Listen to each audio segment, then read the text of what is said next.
right, we are going to get started here. Welcome, everyone. Good afternoon. Glad to have you at the meeting of Rotary Club of Seattle number 4. Of course, you know, named for being the 4th oldest club in the world and also one of the largest in our region. I am your club president, Beth Knox, and as you also know, this is the 4th Wednesday of the month where we gather exclusively online. Now, as we convene today, I would like to begin by acknowledging the Indigenous peoples of all the lands that we are on today. While we meet today on a virtual platform, I'd like to take a moment to acknowledge the importance of the lands which we call home.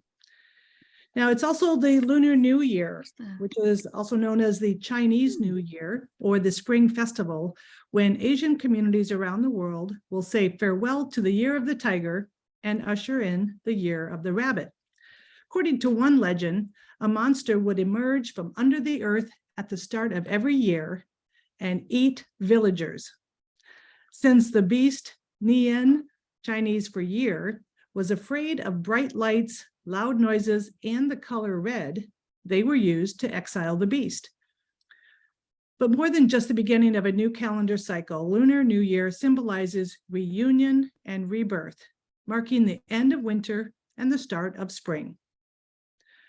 It is also important that we acknowledge the mass shooting that occurred last Saturday in Monterey Park, California, following an all-day Lunar New Year festival, where a gunman killed 11 people and injured 9 others. We are heartbroken for those lives lost. At this time, I'd like to now welcome club member Skip Kotkins to share our inspiration of the day. Skip? Thanks, President Beth. I think it's fair to say that all of us want to be happy, but let's face it, it can get pretty depressing to turn on the news in general, and as Beth suggested, in this week in particular.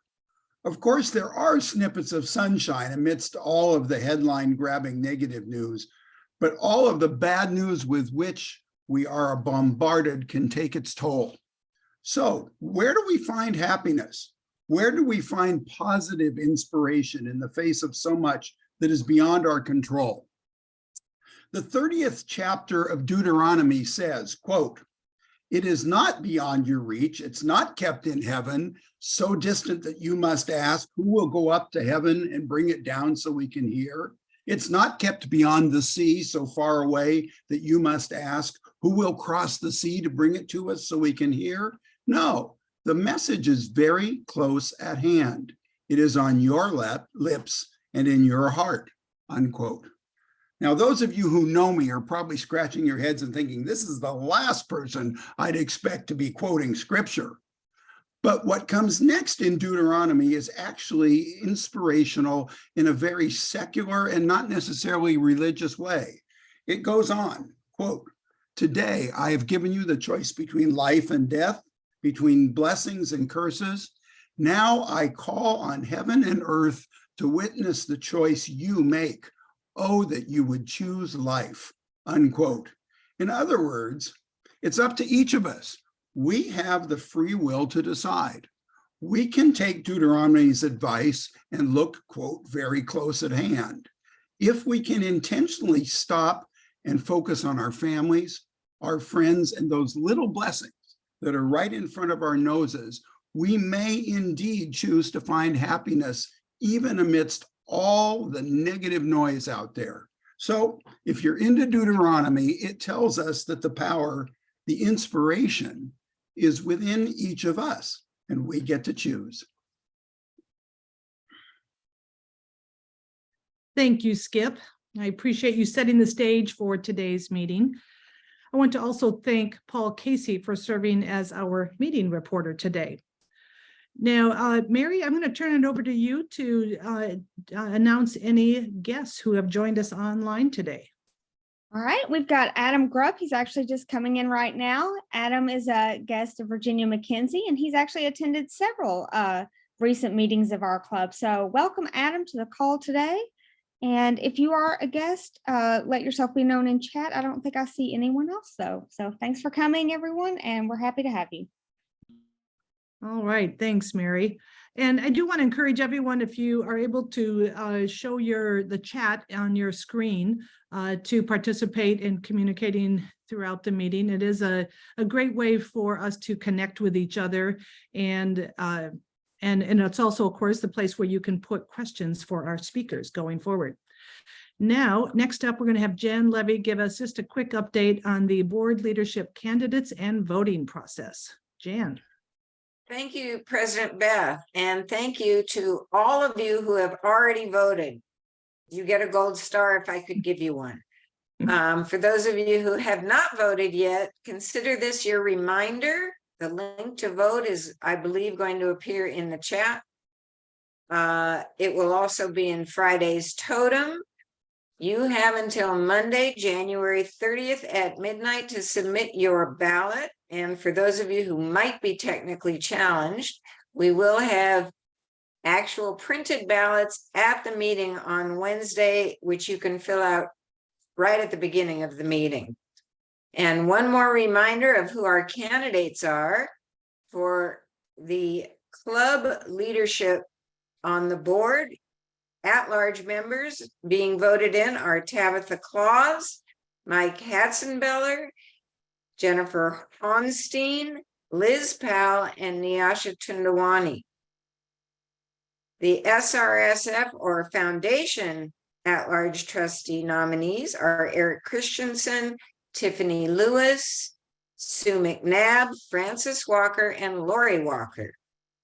And your officer elects are President Nancy Cahill, immediate past president will be Beth Knox, she's counting the days, board chair Mary Johnstone, vice president for programs will be John Steckler, vice president for membership recruitment Nick Anderson, vice president for member retention Stephen Morse, vice president for service Jaime Mendez, secretary Marcia Mutisi, treasurer Jeff Parker, sergeant at arms Jen Gladish, and president-elect John Bridge.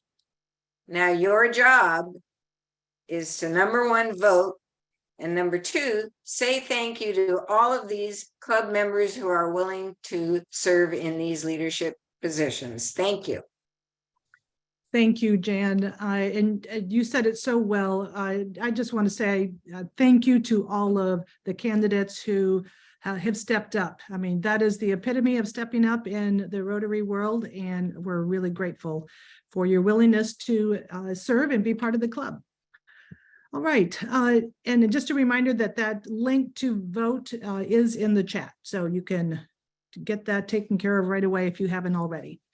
Now, our short program speaker today is Dr. Jorge Chapa. He was born in Mexico and attended medical school there.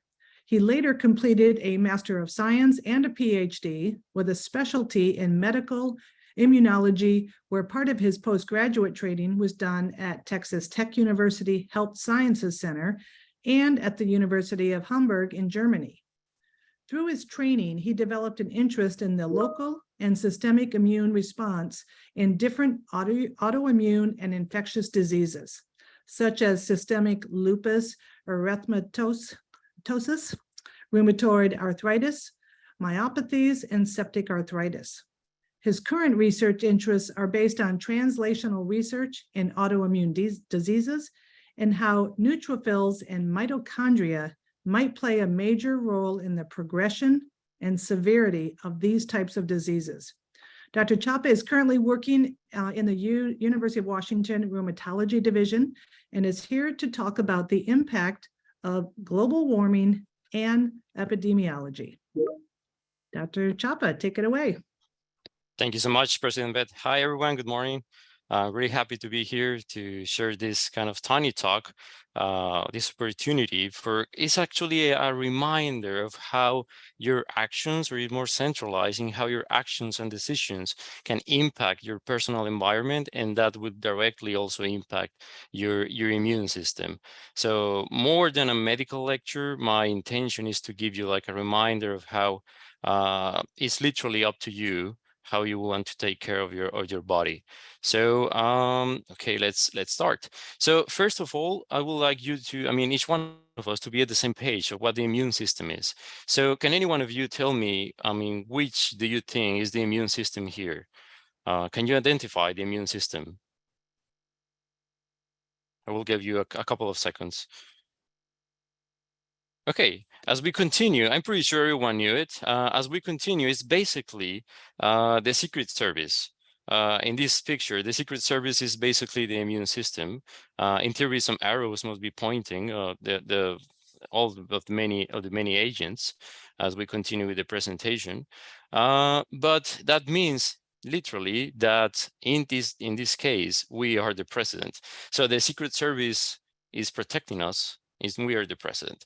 So next slide, please, Mary. Thank you so much. So this is just one of the few kind of main functions of the immune system. However, it has other two different functions, which is the recovery of diseases and the balance. The balance of, I mean, between yourself and the outer world, which will prevent you of getting some infections, but also the balance between you and yourself, which literally will get, I mean, you will avoid autoimmune diseases, which is kind of my personal kind of research topic. As we continue, we will keep talking about 10 different things and reminders mostly of how your decisions impact your immune system. And the first one is sleep, as we will see in the slides. So the first reminder is that you need to sleep very well. If you don't sleep well, you will have really a lot of problems with your immune system. A lack of sleep has it has a direct impact in the number of the cells that belongs to the immune system in your body. And not just that, also because I'm also regarding the weapons they use, which are named cytokines. So if you have few weapons, you have few soldiers, this means that you will have more diseases and you will have a less recovery. So you must protect literally your sleep. As we continue, the number 9, we will see here is what you eat really impacts on you. So you are literally what you eat. Be careful of what you eat, because 70%, between 70 and 80% of your cells that belongs to the immune system are literally in your digestive system.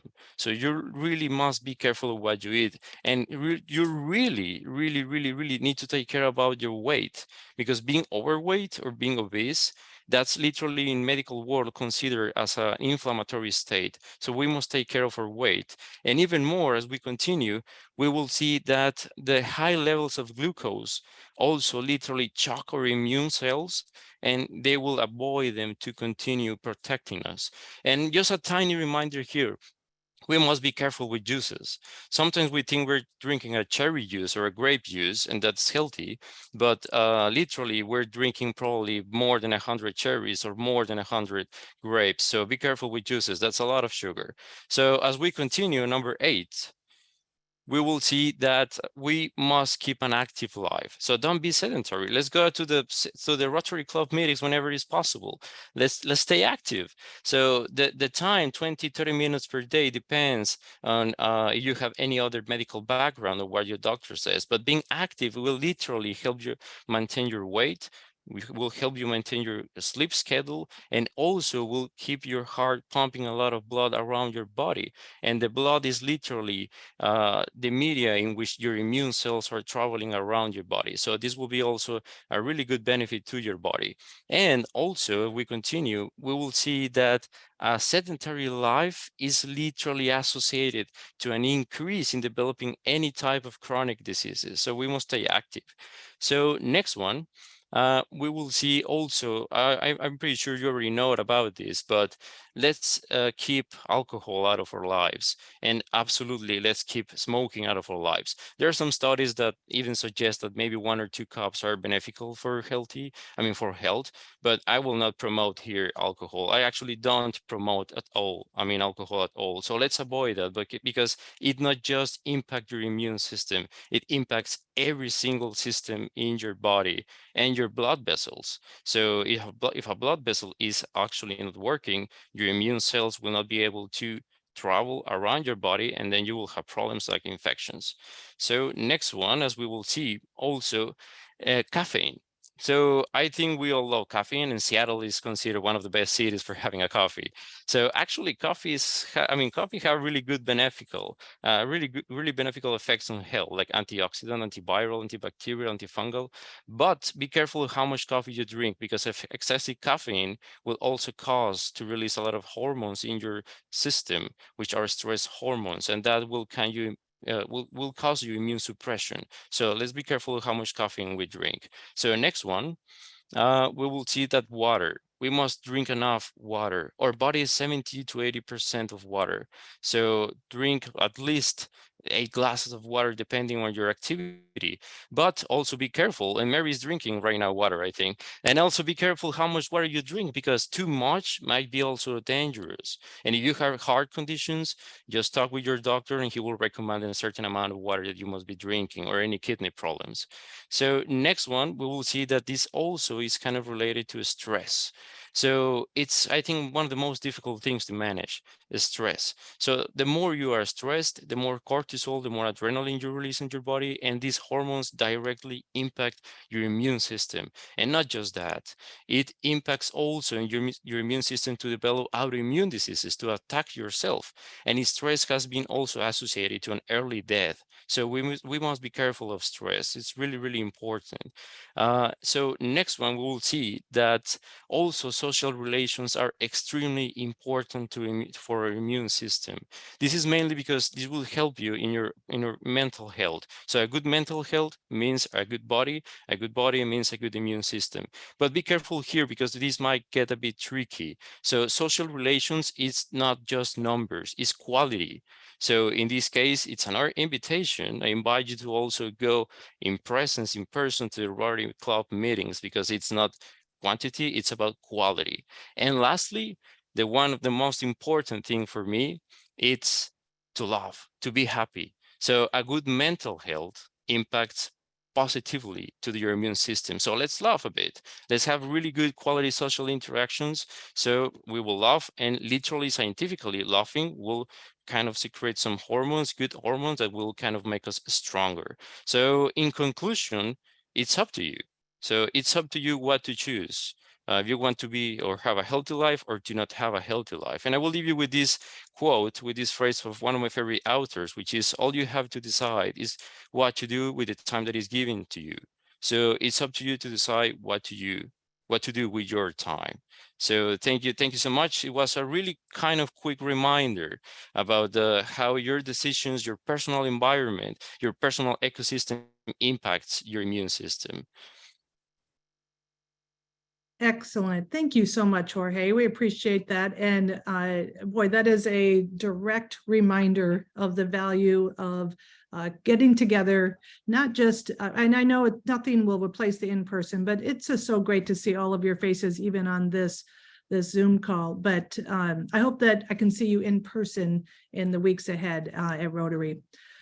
So now we will move into our main program. And after we hear from our featured speaker, everyone, of course, as a reminder, is encouraged to share questions in the chat, and then Ken Grant will read them out to our speaker. Now, our speaker, Andrea Heuston, will share the 5 reasons why women make great leaders. And here to introduce Andrea is our Prince of Programs, Ken Grant.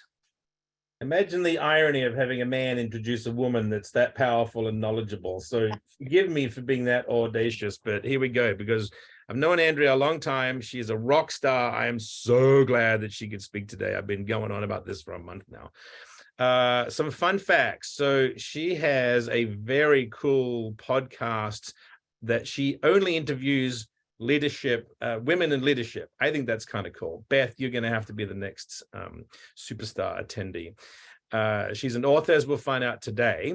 But oddly enough, given what Jorge just talked about, on average, she walks about 10 miles a day. A few years ago, she was in a coma and only had a 30% chance of living. I'm just throwing out some really fun stats. When she first met her husband, her then to be father-in-law worked for the FBI, and the entire family had to go through a background check. I mean, the entire family. And then scaringly enough, her house burnt down with the kids in it once. So obviously the kids were okay. They were asleep. These are some pretty weird facts. She said she doesn't have fun facts. I find these to be incredibly interesting. So without further ado, I'm going to throw up on the screen my very good friend. I cannot wait to hear what she's got to say. Andrea Heuston, this is all you. Go. Thanks, Ken. I'm not sure all of those were fun facts, but we'll go with it. I'm going to start sharing my screen right now so that we've got the slides up. All right, there we go. So Rotary is an organization close to my heart, as I was a Rotary exchange student to Denmark in the late 1980s. Now, I'm really not that old. Maybe it was the 2000s, but no, it was the 80s. And it changed the trajectory of my life in a very positive way. I know a lot of people in the audience. Just a shout out to Jan Levy. Hi, my friend. Shout out to Anna Liata. Shout out to Steve Crandall and anybody else I know. It's nice to see your beautiful faces. All right, come with me here on a journey. The hallway was long. The fluorescent lights glared overhead. And on either side of that long hallway, there were at least 20 offices. The conference room was at the very end of that long, did I say long? Bright hallway. And I was scared. My breath caught in my throat. My hands started shaking. I felt that knot grow in the pit of my stomach. That conference room beckoned, along with the executive leadership team of a large tech company, every one of them male. Older men who were seasoned business leaders, like my father. And they'd hired me as a consultant, me, a 27-year-old woman who'd started a business 3 years before.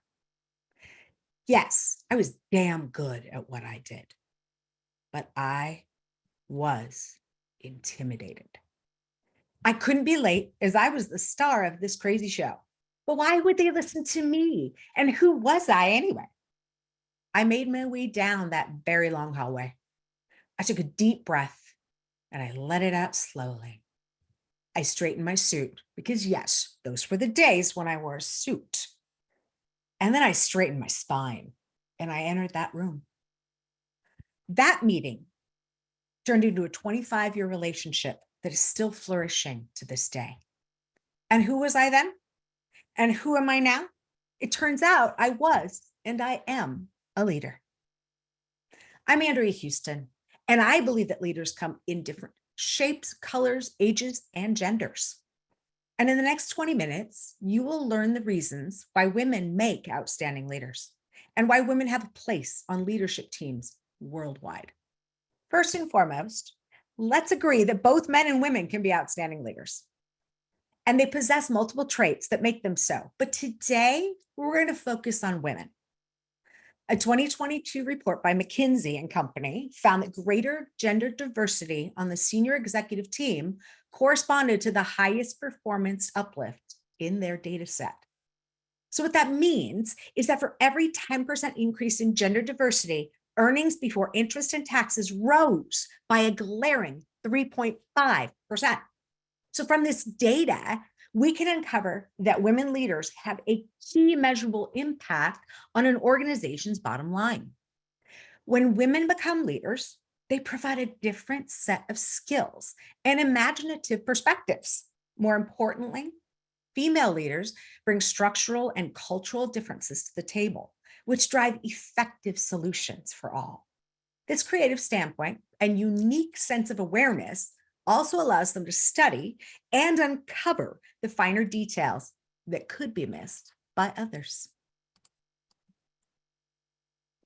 According to a 2022 study by Leftronic that surveyed over 5,000 tech firms worldwide, they found that 29% of senior management globally is female. 31% of senior roles are held by women in the United States. And 33 Fortune 500 companies are led by female chief executive officers. Female leaders understand the importance of investing their time in the development of others. While the gap between men and women in leadership roles is decreasing, there still remains a huge disparity between them, as you can see by the numbers. But studies show that once women land in leadership positions, they excel, and they often surpass their male counterparts because they've developed soft skills, the soft skills that are necessary for effective leadership.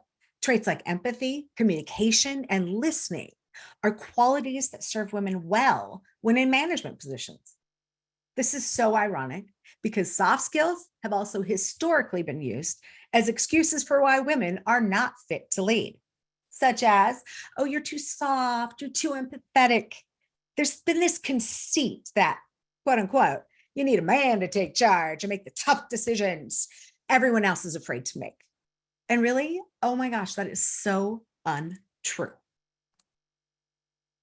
Data argues really good reasons to include women on corporate boards as well. Global companies with more than just one woman on the board have better performance than those with 0 women.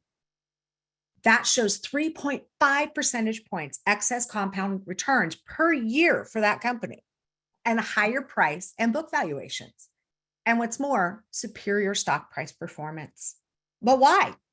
Oh my God, there's so many reasons that women make outstanding leaders. But today, I'm only going to focus on 5 of them. So, empathy, so important. Women are empathetic. I'm not saying men aren't, but women are very empathetic.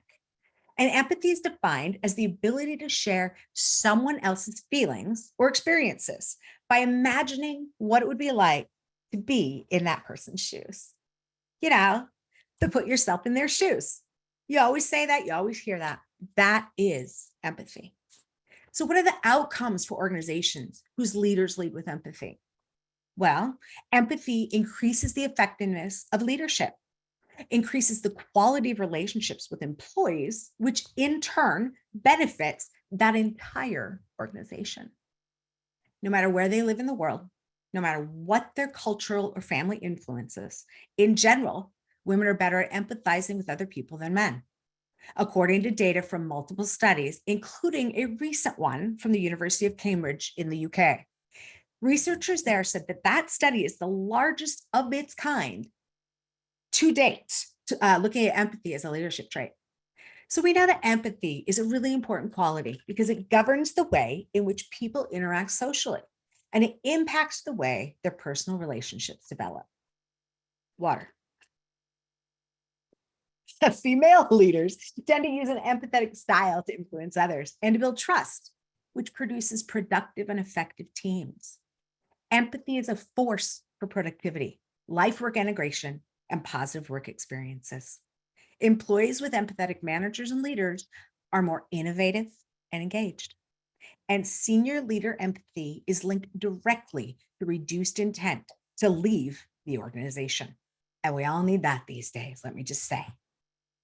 So what else? What else are women good at? We are really strong communicators. My husband says I talk too much. I'm a good communicator, let's just say. I don't think he talks enough. So you've heard jokes about women and their communication skills, I'm sure. But the reality is that women leaders are fantastic communicators. There go my slides. All right, fantastic communicators. Most female leaders are able to clearly let their teams know what they expect for a given project or event and how to get there. This leaves room for creativity, but not for confusion and ambiguity. Great leaders are able to give instruction and let their team take off, finding a balance between requirements and giving the team the freedom to find a solution creatively. Women are able to find that balance often, which is crucial to helping teams succeed. A large part of the leader's job has to do with connecting their team, and the leader is like the glue that holds the company together. Apart from giving orders, which we try not to do, the leader has to understand the needs of the employees in order to help them become better at their jobs. Their role in society traditionally wanted women in the family where communication skills were being developed, while men were absorbed with the whole survival issue, hunters versus gatherers. Women were there to help their children learn and grow. If you think about it, the leader of a company or team has the same job to do. One of the goals is to help employees become better and evolve to help the company. And as it proves, women are great at that. All right, there's so many more, but let's look at these.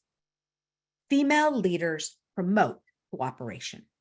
When it comes to team building, women have a terrific advantage, the ability to promote cooperation. Women's leadership styles are collaborative, inclusive, and communicative.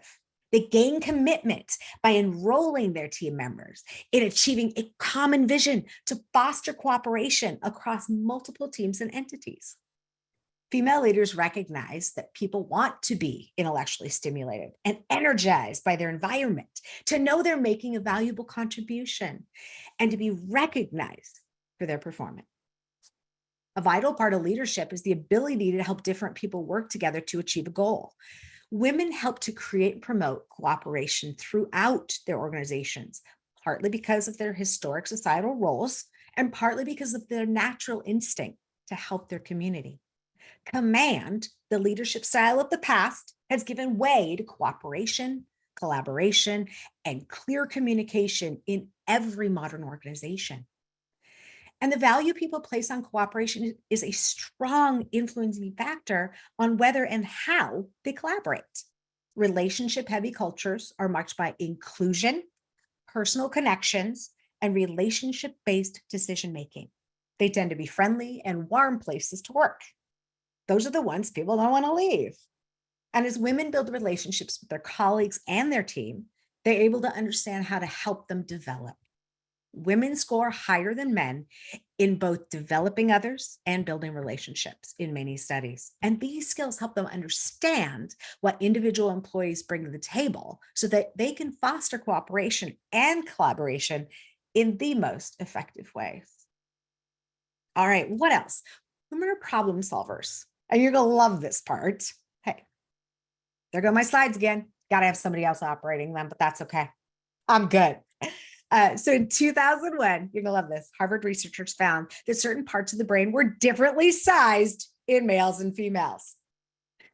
So I'm sure you already know this, right? And there's so many jokes about it out there. I've heard them all. However, this Harvard study found that parts of the frontal lobe responsible for problem solving and decision making, and the limbic cortex responsible for regulating emotions were larger in women than in men. That's crazy, but what does that mean? It means that men look at problems and they see one thing, that one thing that needs correction, and then they seek to fix it, which is a fantastic skill to have. However, women look at that same problem and they see multiple things that need to be fixed. Men use their left brain searching for that answer, when women use the right brain searching for several answers. So men and women evaluate problems differently. But what else is new? We've always done that.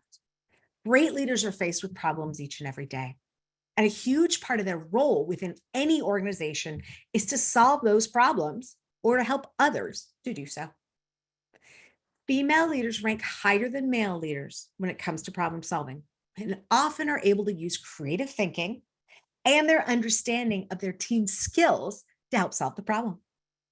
Because they develop lasting relationships with their team, they communicate well, and they have a drive to achieve their goals, and they're continually working to develop themselves, they're able to tackle problems with a variety of tools to help create a successful resolution.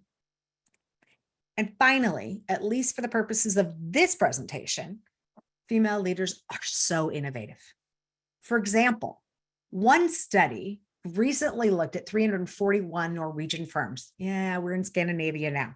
And, Norway may only have 341 firms. However, they found that female leadership was related to organizational innovation.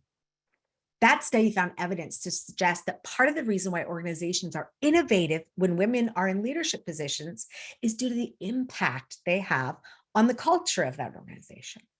So in other words, female leaders can have a top-down effect in that they infuse aspects of innovation throughout the organization. And more specifically, they're seen as able to do things differently. They try new strategies, they break up ruts. It's like regulating teenage fights, really, but it's all necessary to do when things are not going well. So therefore, not only are women actually innovative, but others perceive them as innovative as well. Female leaders bring skills, different perspectives, and innovative ideas to the table. But these three things combined help create innovative perspectives that lead to better decision-making as a whole for companies and organizations.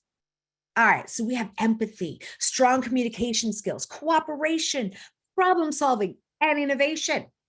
The irony is that these are all fundamental behaviors that drive the success of every leader, whether female or male. So, what can we learn from these female leaders? Well, there are some best practices that men and everyone else can take away from their female counterparts when it comes to leadership. In a world that often praises confidence and self-belief, be sure that you're continuously practicing self-awareness and not coming off as arrogant or someone with a fixed mindset. Recognizing that we don't know what we don't know allows us to remain humble while continuously looking for ways to connect and be better leaders. Another aspect that we can pick up from family leaders is the ability to truly empathize and put people first. Female leaders, listen to employees and elevate them. Female leaders have been known to coach and they mentor others more often than their male counterparts. I don't know why that is. However, female leaders understand the importance of investing their time in the development of others, staying humble, and continuously learning and leading with compassion. In conclusion, when it comes to female leadership for today and the future, it seems that women have an advantage over men when it comes to specific skills and from that biological perspective as well. But nonetheless, both female and male leaders can learn from and complement each other's skills for a thriving and productive workplace. I want to leave you with one of my favorite quotes from Simon Sinek. He has so many good ones, but this is one of my favorites. So the true value of a leader is not measured by the work they do. A leader's true value is measured by the work they inspire other people to do. So let's bring more female leaders to our boards, to our organizations, to our companies, because doing so can only create more value for everyone. And that includes monetary value, team value, people staying, innovation, all the things you need for success. I want to thank you for your time today. I love talking about female leaders. I even have a book series that focuses on that. So far, we have 2 books in the series, but we've been contracted for 5. They are called Lead Like a Woman. They're multi-author books with all female leaders who have contributed a chapter, and they're for everyone to read, but they're fantastic stories of life and leadership. So thank you so much. And I'd like to take questions now. I do believe that my friend Ken is going to volley them over to me. You can call me Fred anytime you want. All right. Well done. Thank you so much. That was exactly as I think we were all hoping to hear today. So thank you. All right. Let's cover some questions from the audience. How has your history with Rotary impacted you as a female leader? Oh, it has impacted me. And I want to let you know, I know this wasn't shared, but I used to be a member of the Seattle 4 Rotary. It was back when we were in person and I had to spend 4 hours every Wednesday going back and forth and being at the meeting. And I just couldn't do it anymore. I'd be interested now because it's a little different. However, that said, Rotary has been very impactful for me because it really taught me who I was. When I left for Denmark as a Rotary exchange student, I was a timid 16-year-old girl who had grown up in a very, very right-wing conservative family. I didn't believe I had a voice. I believed that women could only really be wives and mothers. I came back from Denmark and I knew that wasn't true. I knew I had a voice and I knew I could share it with the world. It was incredible. Then I was a Rotaract member. I didn't share that either. So Rotaract is for the younger people in our society of Rotary. So back when I was young, which is many years ago, I was a Rotaract member as well. And then I joined Rotary. And I believe that Rotary helps everyone become better leaders, not just through their interactions, but also because of the content we share, but also because we can see other women in leadership positions. I will tell you the Rotary Club in Denmark that I was with was all men, all men. And I had to attend every single Thursday. Every Thursday evening, I was in this little hotel ballroom with all these guys. So I learned early on how to have a voice and share it with people. I hope that answered that question, Ken. I think you found your voice. It probably Yeah. gave you the insight as to how to go down that first hallway. It gave you that bravery, I'm sure. When you say that women are on the team, they bring out, well, would you say that women being on the team bring out the best in men? One, two, and that dynamic is why teams with both men and women are more successful than teams with men only. Yes. Okay. So the reason I say yes is because we complement each other. We absolutely do. And women see things differently. Like I stated, there are problems out there and things to be solved, and men look at them one way and women look at them another way. So when you team up and have both sides of that together, you're stronger and you solve more problems. And frankly, you make more money for the bottom line. And Erik Christensen, det er dejligt at se dig her. Tak fordi du er her i dag. Oh no, now she's on the Danish. I forgot to do this in your introduction, but Andrea also speaks 7 languages. I'm pretty okay just getting away with one, let alone it's American. How is this data being shared with the business world to encourage gender and pay equity in the workplace? It's not being shared enough, I must say. However, large organizations like McKinsey, who we all know does a lot of work and a lot of strategy, they are doing the surveys and they are sharing the data. Now, I don't believe it's being done enough, and we still have this disparity of pay equity in the workplace. We're getting better, but it'll be beyond my lifetime when we're finally at that equitable space. Yeah. But I think it needs to be shared more. What has been the most surprising lesson you've learned in your leadership journey? Oh, my friend Jan. Yeah. My friend Jan, that I am a leader.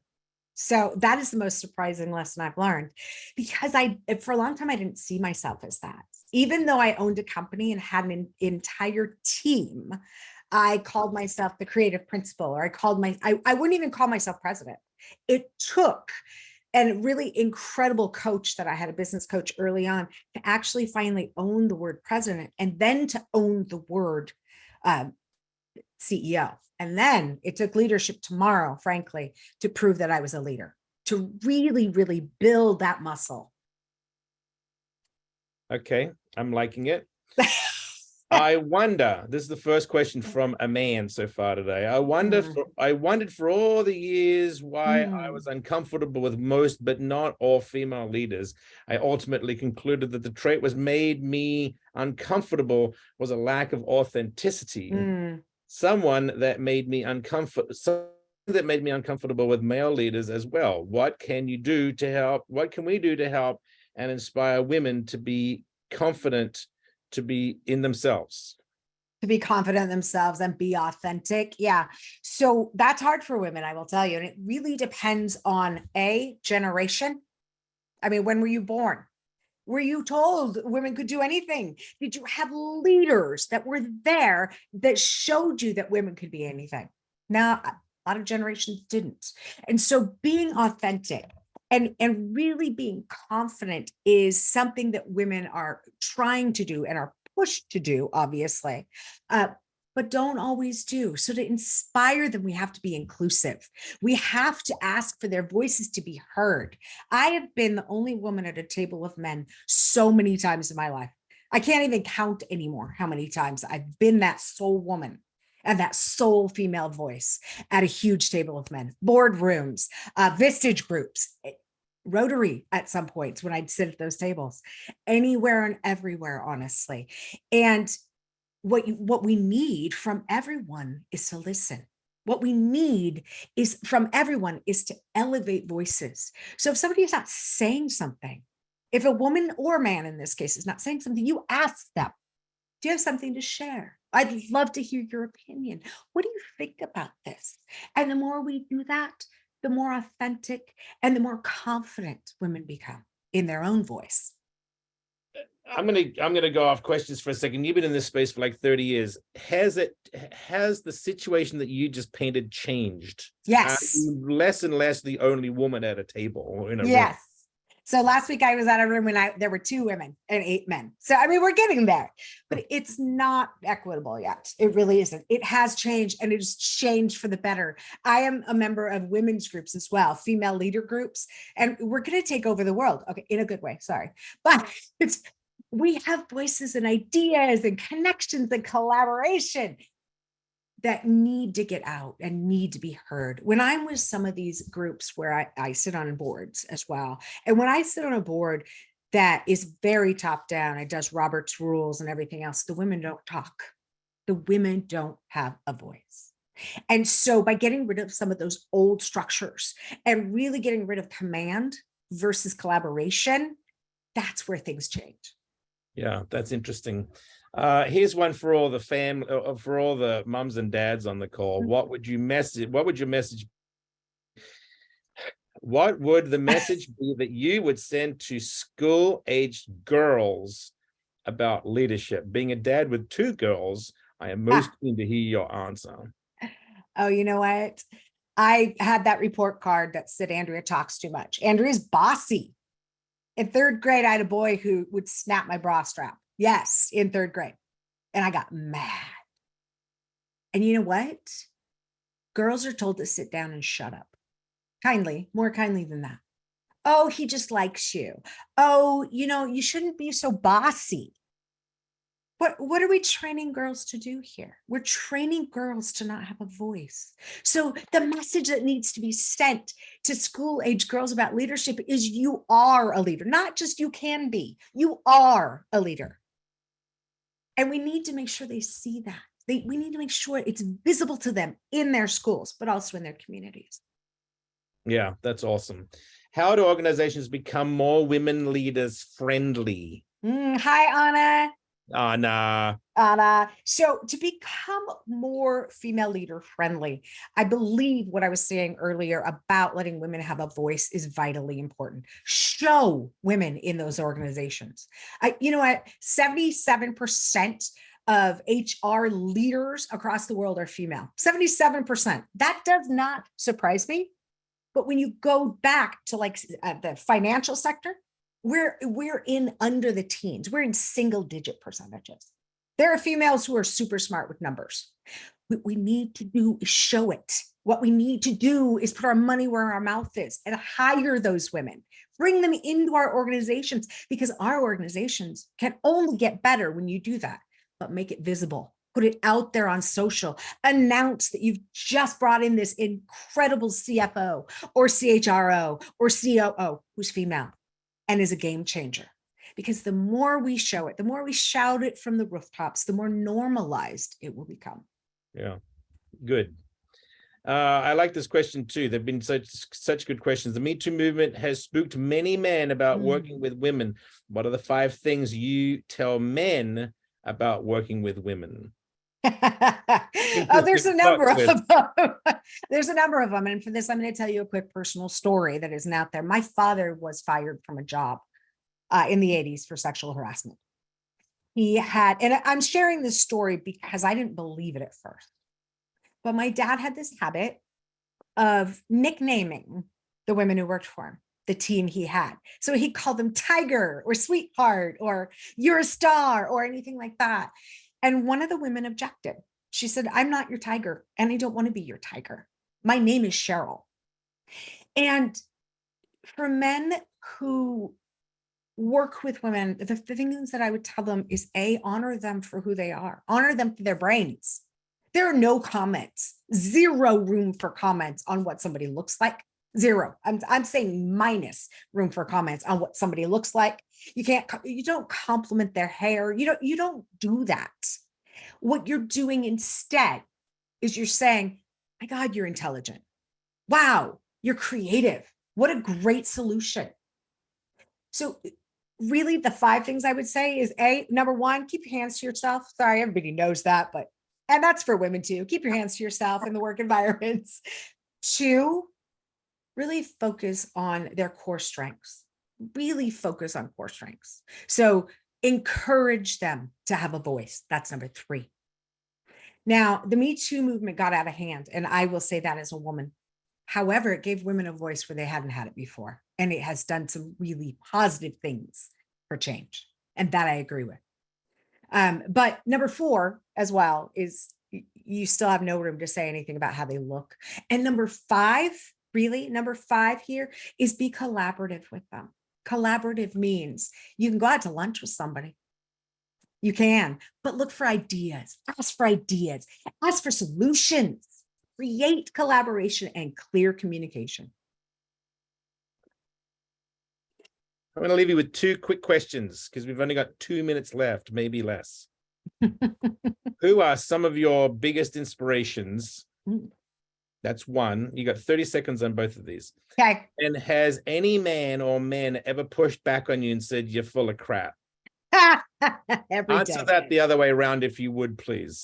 Every single day, I will tell you. So I'm surrounded by men. I have a husband and 2 children that are both boys. I move in many circles where men are because I'm in the tech industry and have been for many years. I also have a podcast elevating women. So I get told that all the time. And the other thing I get told is, yeah, but you're saying that women are better than men. And I'm never saying that women are better than men. I am saying that women complement men. And we need to realize there are different ways to lead and different leadership techniques. So yes, I've been told that many times. I've been told that by a head of a large tech company in Redmond at one point when I was backstage. But you know what? I counter. I always counter because I have a voice. And then my other 30 seconds. There are many people who inspire me. This woman is my grandmother. She was an incredibly strong female many years ago in the 40s and the 50s. She was a single mother. She ran the large computer systems at Boeing, the ones that took up the space of an airplane hangar now. She funded my business because I had a dream. She gave me $5,000 and the belief that I could be anything and anybody I wanted to be. So there are other people who inspire me, but she is that person who's that voice on my shoulder. Many times she's telling me to shut up, but most of the time it's all encouragement. That's awesome. God bless grandmas. Andrea, thank you so much for bringing your talents and brain and enthusiasm to the table. You're not lacking in enthusiasm. No, I do like it. I'm always told I have great energy. So it's good. And your message is important to women and to men. I think, and to kids, right? I think this is really important. All right. Thank you everyone for having me. And President Beth, back over to you. Thank you so much. Thank you, Ken, and thank you, Andrea. I completely agree with what Ken said. I really appreciate your presentation today. And in recognition of your generosity of time, Seattle 4 has contributed to Harvest Against Hunger, which provides healthy meal components to food banks. So 600 servings of healthy produce have been given in your name. So thank you. Oh, that's amazing. Thank you so much. You're very welcome. I'd like to also acknowledge our gold sponsors, Liz Powell with Remax on Market and longtime supporter, Bob Alexander. Thank you for that. Now, we have a few announcements to wrap up our meeting for you. So first up is Virginia McKenzie. Virginia. Thank you, President Beth. We have an upcoming service project with We Heart Seattle. They are a nonprofit who comes alongside homeless encampments to clear trash. This is a harm reduction strategy for the people living there, as well as a beautification strategy for our city parks and greenways. Along the way, We Heart Seattle offers people living outdoors referral services to housing and drug rehabilitation services. Rest assured that if we are working near an inhabited encampment, We Heart Seattle will get the residents' permission ahead of time for us to clean, and oftentimes they come out and clean with us. This service project is Sunday, February 12th from 10 to noon. That is before the Super Bowl, and it's along East Lake under Interstate 5. Please wear sturdy work boots, work clothes, work gloves, and if you have it, a Rotarian at Work t-shirt or maybe a hat. This service project will give us high visibility in our community as people of action, and it is well suited for people aged 13 years and older. RSVPs are being collected via Facebook. The link to RSVP is in our newsletter. If you have questions, please ask me. Excellent. Thanks, Virginia. And next up, I am so pleased to be welcoming back for his regular updates, club member John Steckler. John, thank you. Thank you, Beth, and nice job, Virginia. You know, it's good to give back in the community as a Rotarian, but it's also good to engage with each other. We've got 3 great opportunities for you to go out and engage. This first one that's up on the screen, the Seattle U Athletics. We're talking about the Rotary Night Out of Basketball with Seattle U versus Utah Tech. It's on February 8th. It's at 7 p.m. Climate Pledge Arena. So you get the opportunity to see a great basketball game and also see what they've done with Climate Pledge Arena, which has been totally revamped. It's going to be very exciting. Tickets are only $15. It's a great night. Highly encourage it. Moving on, we have our arts committee has been hard at work. They've got some great opportunities. Here's the first one for you. Taproot Theater, been providing theater, great theater throughout for us for many, many years, is currently bringing up a production called A Woman of No Importance, Oscar Wilde classic. And they have set aside 6 tickets at 3 matinees, all February 3rd, February 10th, February 18th. Pardon me, February 3rd and 10th are at 8 p.m. The matinee on the 18th is the only matinee that we have. But the tickets are being offered. They're all on the main floor, great seats. They're together. They're being offered at a 50% discount for Rotarians, but there's only 6 tickets per show. So if you want to sign up for these, you got to move quickly. That's a great discount. It's a great opportunity to see some really good theater. And in addition to that one, we also have an opportunity. Our Seattle Opera has been getting rave reviews for what they've been doing this year's season. And we have an opportunity for you to go Sunday, March 5th, 2 p.m. at McCall Hall to see their this new production, pardon me, of 1,000 Splendid Suns. In this one, you can pick any seat you want. Work out with the ticket office, pick a seat, and they will mention that you are with Rotary, and they will give you a 30% discount off of that ticket price. Great opportunity. Go see some wonderful opera, get a discount, and then afterwards go out and enjoy one of the wonderful restaurants. Maybe even go with about grab 6 or 10 of your Rotary buddies here from Seattle Rotary. Have a wonderful evening, but get out, get engaged with each other. It's one of the great joys we get to do with Seattle Rotary.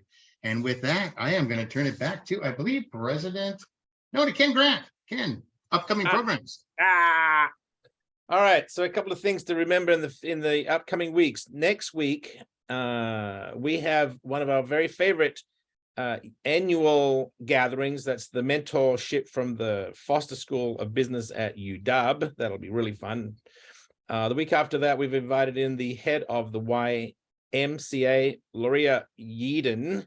And then the week after that, I'm not sucking up, but there's my boss, because I know how incredibly popular he is, with a great conversation. I was chatting with him yesterday about community and hospitality. This will be a little bit different. I'm kind of excited. So that's it. Jorge, thank you. Andrea, thank you. And I'm just going to say real candidly, I am always thrilled and pleased to be part of a club like this with so much female leadership. It's humbling. It's awesome. And I feel like we've listened to Andrea's wisdom over the years, and it has shaped the club that we're in. So thank you very much, both of you. And Beth, back to you. All right, thank you, Ken. I just want to mention a couple things. One, on the Seattle University basketball game, I am trying really hard to get us a tour of Climate Pledge Arena before we go to the game. So stay tuned for information on that. And also so grateful to the Arts Committee for providing those excellent opportunities for our club. Mary, would you be able to put Robin's email in the chat? So if anyone wanted to join that Seattle Opera group, they can have access to her email.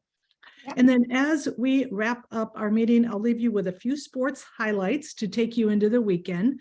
So the Kraken had a brief break in their schedule, but they're back on the ice tonight at Climate Pledge Arena hosting the Vancouver Canucks. The team recently announced a new half-hour show called What's Kraken, and that'll be hosted on Fox 13. Coach Haskell's team sits in 3rd place in the Pacific Conference, but 2 of the teams who are in 1st and 2nd place, he has games in hand against both of them. So it's possible they can advance in the standings in the weeks ahead. Now, speaking of Seattle University, their men's basketball team is undefeated at home and in 1st place with a 7-0 record in the Western Athletic Conference, or the WAC. Seattle U men's basketball is among the teams receiving votes in the latest USA Today Sports Men's Basketball Coaches Poll, marking the Redhawks' first ever appearance in the coaches poll and the first recognition in a Division I national poll since, get this, 1964-65 season. That's a long time. So congrats to the Redhawks and their coach. Now, on the international side, American skier Michaela Schifrin won her 83rd World Cup race, passing fellow American Lindsey Vonn, a familiar name, for the most races won by a female World Cup skier. Now, Michaela needs just 4 more wins to pass the Swedish legend Ingemar Stenmark for the most victories in World Cup history. Pretty cool. Now, while we're on that topic, there were 3 American men and 1 American woman who made the quarterfinals of the Australian Open. This is the first Grand Slam tournament of the year for tennis. Now, while only Tommy Paul advanced to the semis, this is the first time in 23 years that 3 U.S. men played this deep in the tournament. Pretty cool. Now, I'll leave you with this quote from Andre Agassi, the famous tennis player. He says, tennis uses the language of life: advantage, service, fault, break, love. The basic elements of tennis are those of everyday existence because every match is a life in miniature. With that, meeting is adjourned. Thanks so much and have a great week, everyone.